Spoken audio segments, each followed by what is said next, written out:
Well, good morning, good afternoon, or good evening, depending on where everybody is in the world today. Laura and myself are very happy to have you here.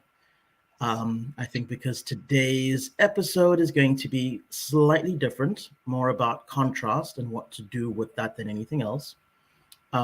Laura has just been helping me through some intriguing and quite traumatic experiences that happened over the weekend. And I specifically asked her if we could change things around today and make it more about, what do you do when, even if you have all these tools available to yourself, how do you use them to move from a state of despair back to one of positivity, back to one of forgiveness, back to a state of love, right? Because that can often be so difficult. But before we go any further, Laura, how are you doing today?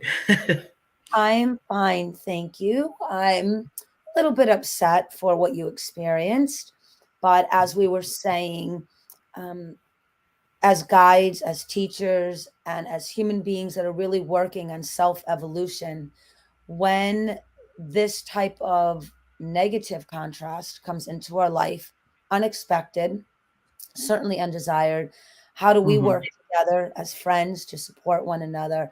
And certainly, how can we guide others that we know are going through similar situations?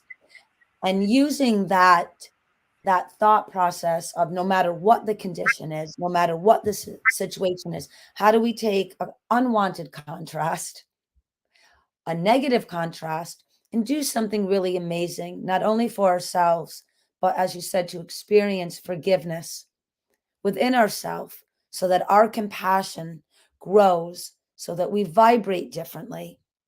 And maybe a little bit of our positive vibration can help quell the negative frequency of these unevolved people contain right now.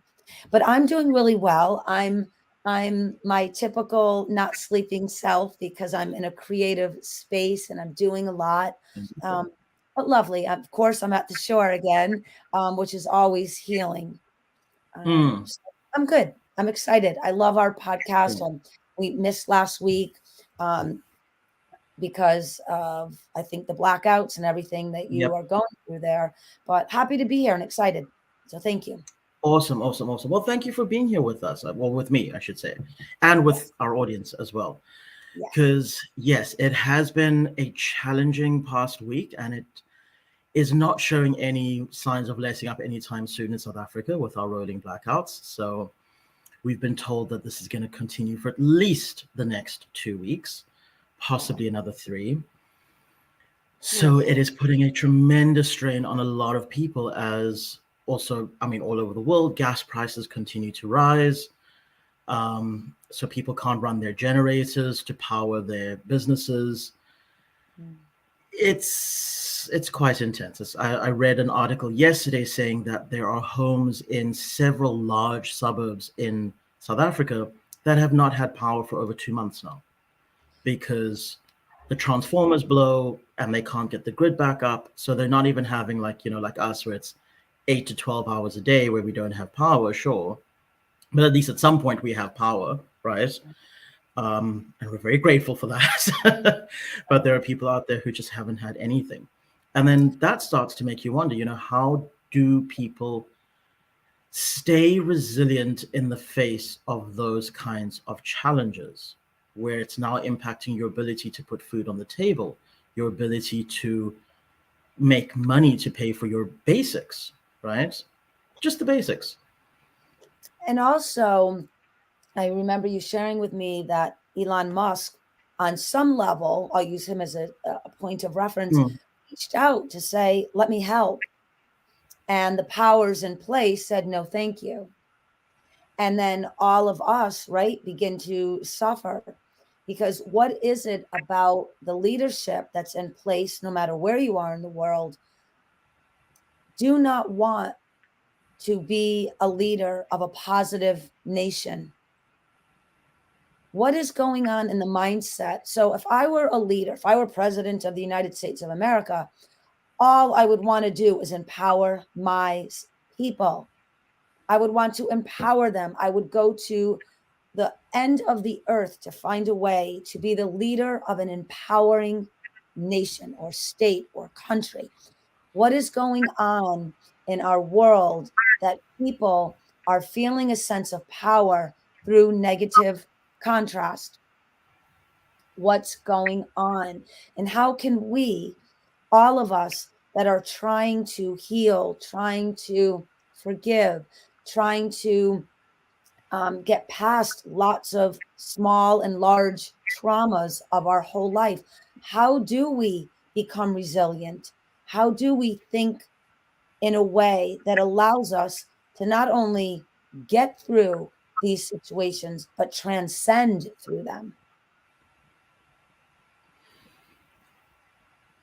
And that is very much the question, because I found myself yesterday in a state of, I won't even say despair. I can't even describe what it was. I think I said to you that I basically just wanted to shut down. I wanted to entirely just shut myself off from the world. I wanted to withdraw all my gifts, all my talents, all my love out Mm. of the world, back into myself, and not share anything. Because I just thought, well, I'm constantly trying to be this light. I'm trying to be a light for myself as well. And every time I feel like I'm just getting to where I'm wanting to be, this contrast comes in and sweeps me off my feet. And we've been talking about, making sure that those contrasts are higher than they were before, as in Absolutely. the low needs to be higher than the previous high. And what I found interesting was, as I was going through my day yesterday and choosing to do as little as possible, I think the only thing I did was cooked a beautiful meal for myself, because that's my Nice. artistic expression, and that's how I also make myself feel better. And I just kept saying out loud to the universe and to my guides and to God, I just said, I give up. Not in a I'm Mhm. done kind of a way, but I give up. I have no personal wisdom to drive this forward at this point in time. Y'all need to take the wheel right now. I've got nothing else to give. And what was interesting was, the first thing that came to mind this morning when I woke up was, well, Stefan, if you think back a year ago, you're a lot better off than you were then. Mm. And I was like, huh. Because I remember a year ago being in deep depression for 6 weeks, Mm. where I was suicidal, where I wanted to just, take some pills or walk in front of a truck or something, just anything to numb, not even numb the pain. I just wanted it all, everything to go away, everything. And it's also because where I was in my life, physically and emotionally and financially, and was really taking a mental and soul toll on me. Mm. Looking back now, I'm like, gosh, things are actually a bazillion times better. So my low that I'm experiencing at the moment is It's high. actually still a heck of a lot higher than my previous high actually was, right? So Mm. seeing that immediately put me in a slightly more positive frame of mind. It didn't change everything, though. I'm not going to lie and say that instantly I was magically transformed into this wonderful person again. No, I'm still feeling very distraught by the events of this weekend. I'm still feeling extremely, almost hard done by, I guess. Kind of like this petulant, like how very unfair of the universe to do this to me, right? So I But can I hop in? please do, Yes, please do. yes. Okay. So thank you.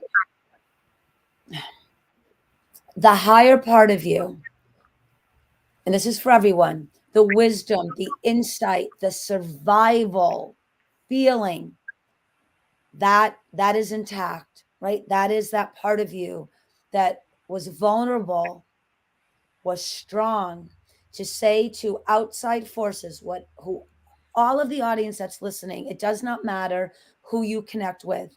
It could be a butterfly, a rock, a tree, it could be the ocean, it could be God, a God, a certain way of moving through life. You, we all have the ability to tap into an outside force when we get to that fork in the road of an experience. And let Stefan's words remind you that literally, we'll say 12 months ago, there was a point where all of it, he wanted it to stop. And now, a year later, there was laughter and a sense of relief and peace through another process that could have brought you down. Now, the main reason that your mind was able to transcend the experience, but the emotional part of your humanness held on to it, is because all thought has a vibration. Mm-hmm. So even though the higher part of you, right, the wisdom, again, the instinct of strength is there, the body is holding the frequency of the experience. That is it. It isn't the experience, because it's gone, it's over, it's done. You already moved through the experience with your positive intelligence, your gained insight and wisdom, your ability to see where I was a year ago and where I am today. The residue, the it's really the residue of Okay. frequency and vibration is what's holding in the cells. The Mm. experience is holding in the cells, because negative experiences wire in the brain quicker and retain in the biology longer. When we start to know that, we can now start to message the body, it's okay to let this go. This is a frequency that no longer belongs in my house. Let it go. Now, again, this isn't magic. You cannot, in the Mhm. snap of a finger, really recalibrate as quickly as I'm saying it. But yes, yes, you can. The only reason why we cannot at this moment is we just have not become skilled enough in the practice of it. So maybe right now it's been 12 months. I'm using that as a marker, but Mhm. I guarantee you, somewhere in your life, that could have been 10 years of holding that pattern. Oh yeah. So you are growing, and everyone listening, use that as a marker of your own growth. There was a time when it took very long, and now in the scheme of your life, maybe 12 months is the snap of a finger. Absolutely. Absolutely it is. Yes, And I think when that realization came to me, I was like, wow, look how far I've come in 12 months. right, Look at how much has changed in 12 months. right. Look at how much better my life is becoming because I cycle through these things faster. Yes, So I said at the outset that I was not ready to discuss what happened. I actually feel ready to talk about it in broad terms. nice. And I'm also going to share with everyone just a short little exercise based on exactly what Laura's just said about informing the body that it's okay to release those negative vibrations and that trauma that's stored in the cells. Because what happened to me was I was at my local pub, and I've got a lovely group of friends there, some quite elderly, some sort of my age, some quite young. And it's a lovely place to be. It's literally like, okay, not everybody's going to remember this because some of our audience is quite young, but there was a TV show called Cheers, and Yes. the theme song was Where Everybody Knows Your Name. It's literally that. So there's always a fire going, and there's a granny sitting by the fire knitting, and everybody goes up and says hi, and she Wow. makes soup once a week for the crowd that comes through, and there's the pool. It's such a lovely family, right? It really is.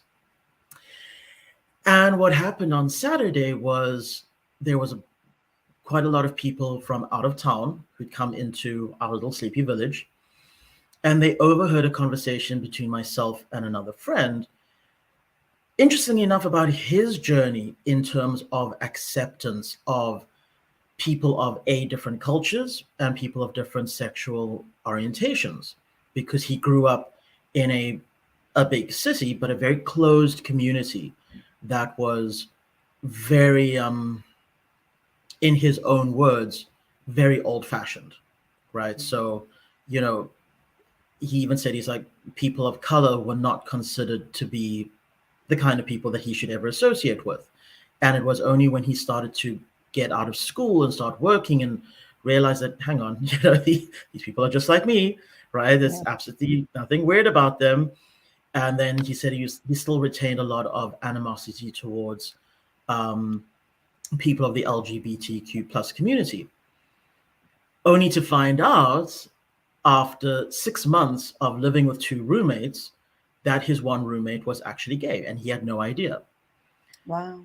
And it came out in a conversation. Actually, they were standing outside having a smoke, and I don't know, he said, his roommate said something that he just kind of went, "Are you gay?"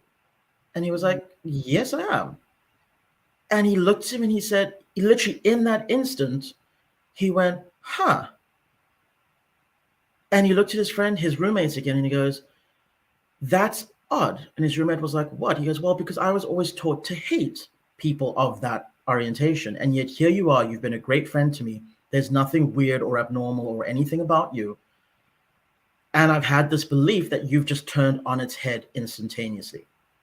Yeah.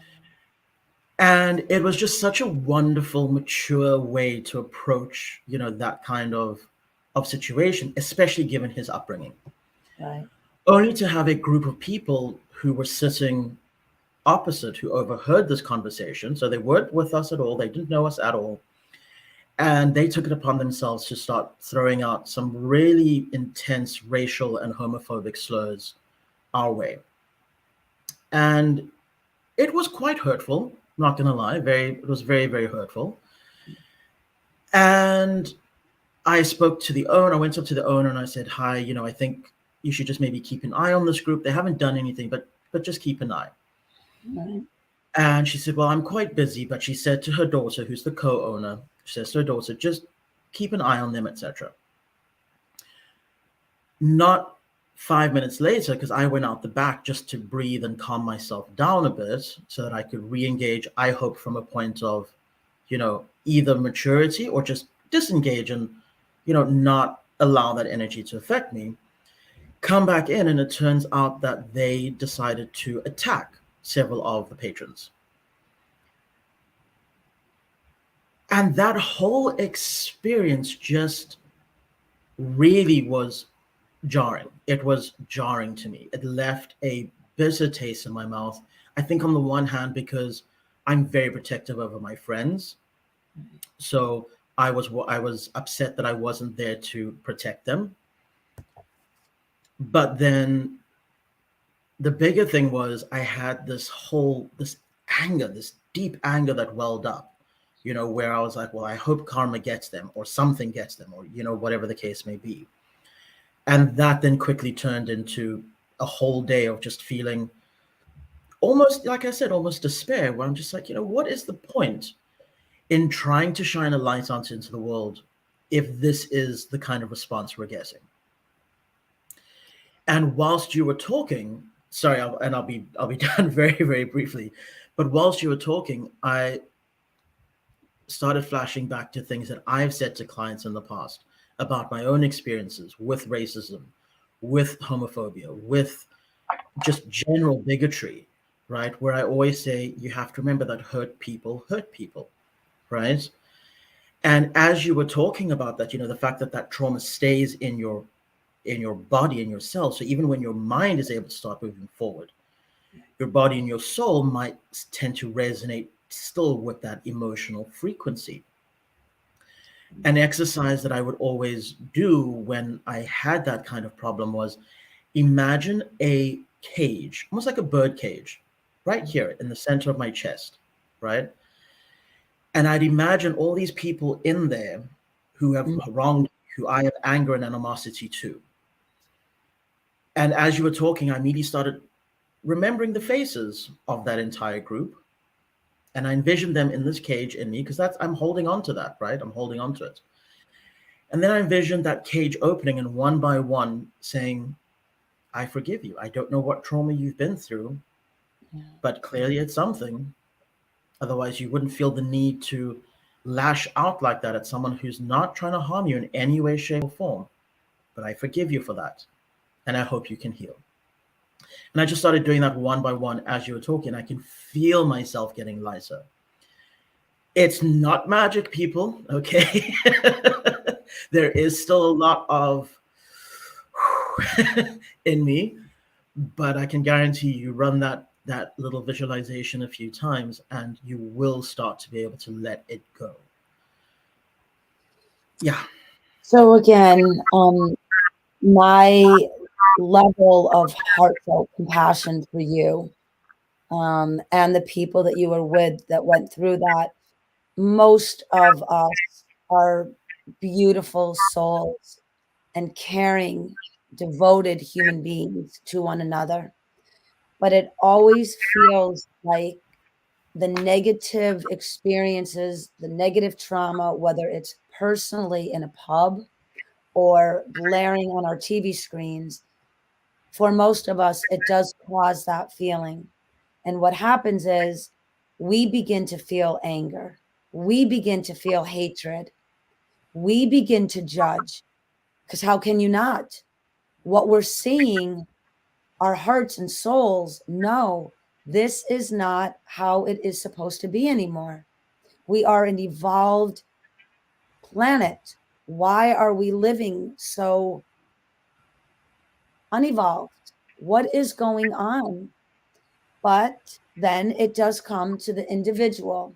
And I love that.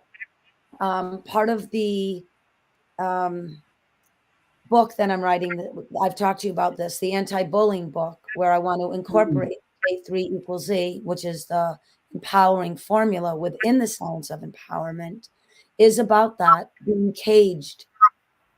It's about being the monster, and there's an acronym for that, but it's all positive. Having strength through vulnerability, releasing all of them out of the cage with you, because right, we are trapped in this cage, in the cellular makeup, in the mental makeup, in the emotional, right, framework. When we witness or are actual, I don't use the word victims, but when we are actually participants, even though we can't imagine consciously participating in anything, but somewhere it's in the vibe, right?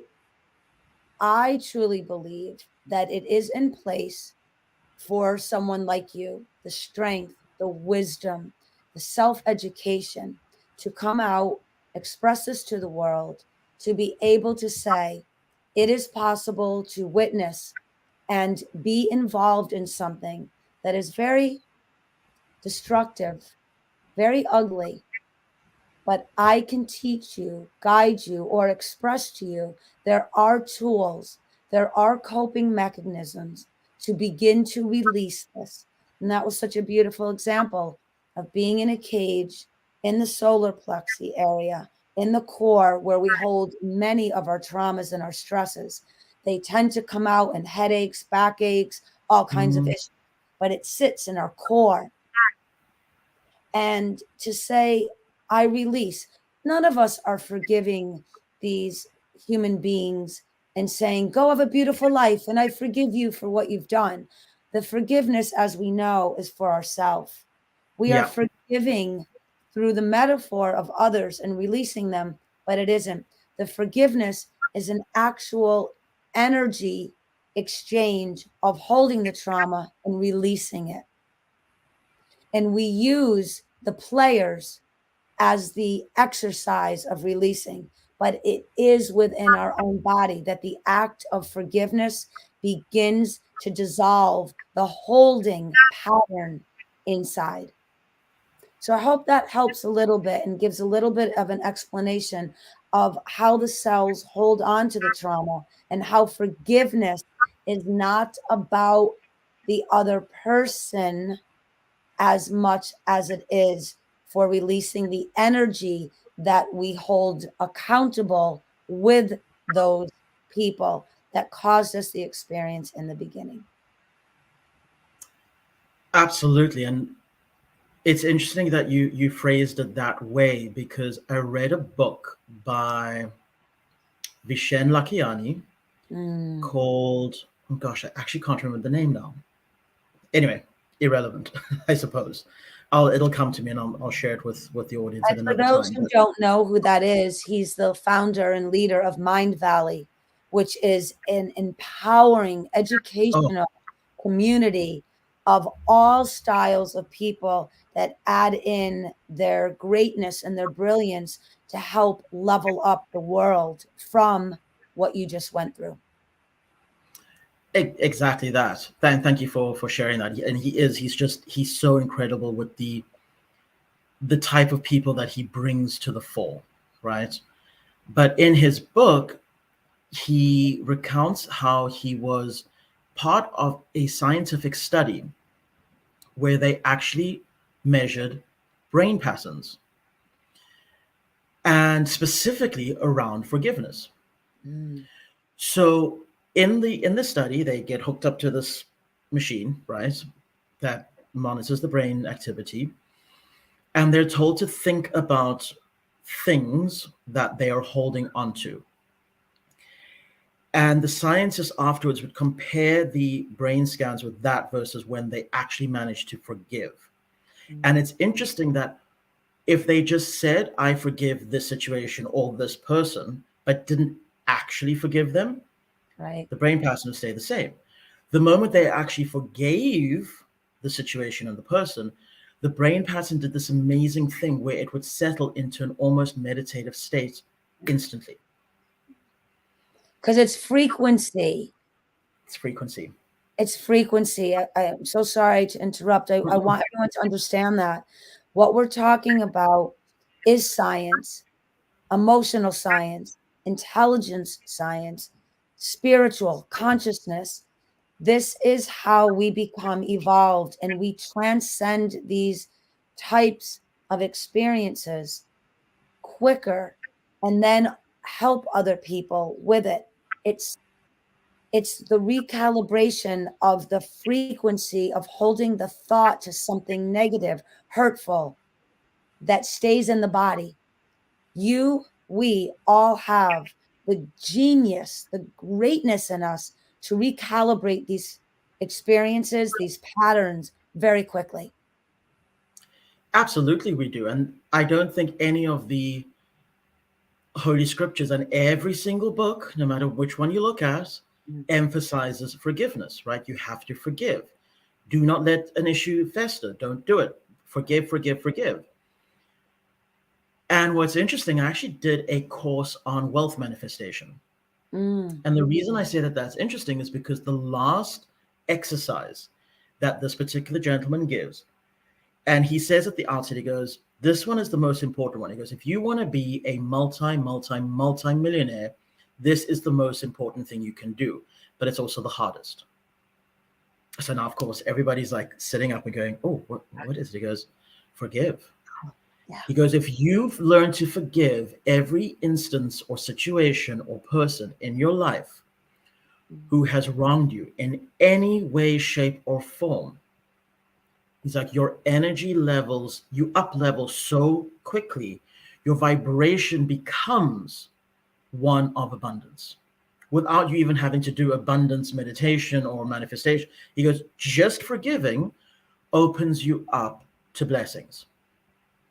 When you hold on to anger, when you hold on to the negative experience that you've gone through, you're closing yourself off from the higher frequency of the universe, essentially.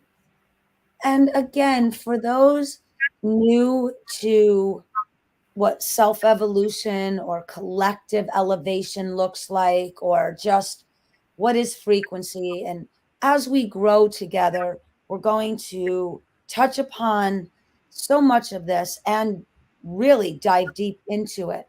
But if you could just suspend all the doubt and all the judgment and know that you are powerful beings and that you have the ability to forgive, and remind yourself, if you are holding on to the thought of I don't want to forgive that person. That person is, and you run down that, all you're doing is keeping yourself in the cage. It is an act of self kindness, self love. This is why that saying is all around the world. Forgiveness really isn't about the other person.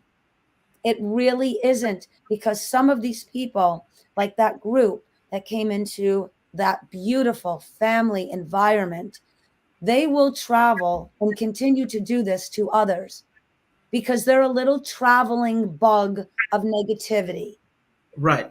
But you personally and the collective within that family pub, as you forgive that experience, you clear the pub out.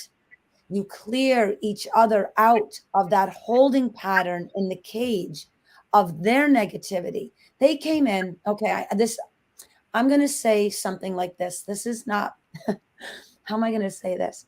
I just got a picture of a beautiful little dog pooing on someone's lawn. Okay. And the person does one of two things. If they are a kind, considerate dog owner, they carry a little poop bag. They scoop the poop up where the poop can, the dog can poo freely, but they don't leave the dog's remains on property. Right. This negative group of people came in and pooed in the pub. And the longer we hold onto the poo, who smells the stench of the poo? We do, not them. Letting go, the art, the mastery of forgiveness is scooping up the poo and throwing it in the garbage and carrying on. Now, we're not saying to get over trauma and to release the experience of something like that at a sheer snap of a finger and bypassing the reality of what happened. But we are telling you, the longer that you hold onto that experience, the more it seeds in the body, and you'll get a backache, you'll get a headache, you'll overeat, you'll start to snap at someone else, you'll start to have negative thoughts against yourself. This is why we're here to just remind you, let it go through forgiveness. Release the monsters out of the cage, clean up your cage, and go back to the pub, to that beautiful family, have some soup, reconnect with your friends. And I'm using all this as a metaphor, Mm-hmm. and carry on your beautiful life. Learn to let that go. And that you said it so perfectly. It is an art because it's not something that we tend to want to do, right? We tend to want to hold on to negative experiences. They make us feel righteously angry, right? And Yes. righteous anger can often feel empowering. It's not, though, because it's highly distracting, very distracting, and keeps your focus on a negative event that at this point in time, I have no power to change. I No. can't go back in time. I don't know where they stay. I have no idea who they are, right? I can't go and change their minds. All I can do is change myself and how I respond to that. And remember that holding pattern in the mind, in the body, in our emotional library, if we store that, it seeds deeply, it takes root. Mm, And this could be a story that if you were not who you are, you could tell for a decade, and it would affect everything you do. yeah. And that's where we have to learn. This is, again, this is the mastery of self evolution, educating our whole being on processes that allow us to keep rising above that experience, that person, how they looked at me, how they judged me. It isn't you, it is really their place of stagnation. And Mm, then it is a mirror of contrast for you to remind yourself, I am an empowered human being. And though that is difficult to witness, it is sad to personally experience. It is only in place to recalibrate me quickly to the next level. Because the faster I learn how to recalibrate those contrasts, the higher my body and my mind vibrates, the better frequency I add into the collective. And then I am able to be an example of what that empowerment looks like, so that someone listening who maybe could have gone down another path, another week or another year, holding a experience of negative contrast, now knows, wow, I just talked to Stefan and Laura. I actually don't need to hold on to this. I still may have some thought over the next few days or few weeks where my mind might go back to the sadness or the anger around it. But the minute those emotions come in, I'm going to remember, let it go. They're little mini monsters that I'm keeping in my home. I'm opening the front door and I'm gently kicking them out. And then I'm going to clean up my space because they don't need to stay here on any No, level, in any way anymore. absolutely. Absolutely. Yeah. And Any it's, final thoughts? yeah. So, as I always do before I even turn on with you, I ask the universe for an instinctual power thought out of the book, never knowing what we're going to talk about until we talk before the show. But I Hmm. still, I don't know. So I want to share with everyone today this thought. And this is what I picked up. It's on page 116. And it is chapter 15, titled Receptive Style of Advanced Thinking, the J3 equals E. And then I randomly opened, and on page 116, the power quote is, a new thought can be an empowering source of personal transformation. So let that If that sit. is the perfect, I know. A new thought. So for everyone, including you and I, because I feel what you went through, because you matter to me. And I'm experiencing a bit of sadness and anger at these people who will never cross my path. So I will practice the mastery of forgiveness because I don't want their negativity in no. my space. So a new thought can be an empowering source of transformation. So for everyone, you create a new thought that could be, I release the anger. I forgive the humans. I will no longer hold within my home this trauma. Whatever the thought is, practice that and let that be the beginning or the addition to your own personal transformation. Laura, thank you so much Yeah. for really being here for me today. You're actually the first person, well, and our audience, the first person I've spoken to about this out loud since it all happened. Um, And thank and it you for really, sharing. Thank you for sharing. no, thank you for providing the safe space for me to be able to share that experience and alchemize it in real time. Yeah. Because I really did not think that I could let it go. And it's so refreshing again to see the power of the tools that we have at our disposal. J3 equals E formula, which, as I say over and over and over again, is the raw data, the scientific method that we need to use to Mhm. apply these ancient esoteric principles. And Absolutely. right there, it's exactly what it's done in 40 minutes. So Right. thank you for that. And to share very quickly the awareness of the contrast, number one, Yeah. the willingness to transcend that experience, the accountability to maybe some part of attraction so that you can remind yourself of your brilliance, of your genius, and then share that out in real time. And I'm going to just stay with me, right? Critical thinking, when we release that stagnation, that holding pattern, we go into critical thought, which i.e. is power thinking to transcend experiences. Energy, we go from negative to neutral with a moment or two of connecting to the positivity of what this universe can give us. And right there, those five principles, the J3 equals E. And I'm going to ask you one word to describe how you were feeling at the beginning of this podcast.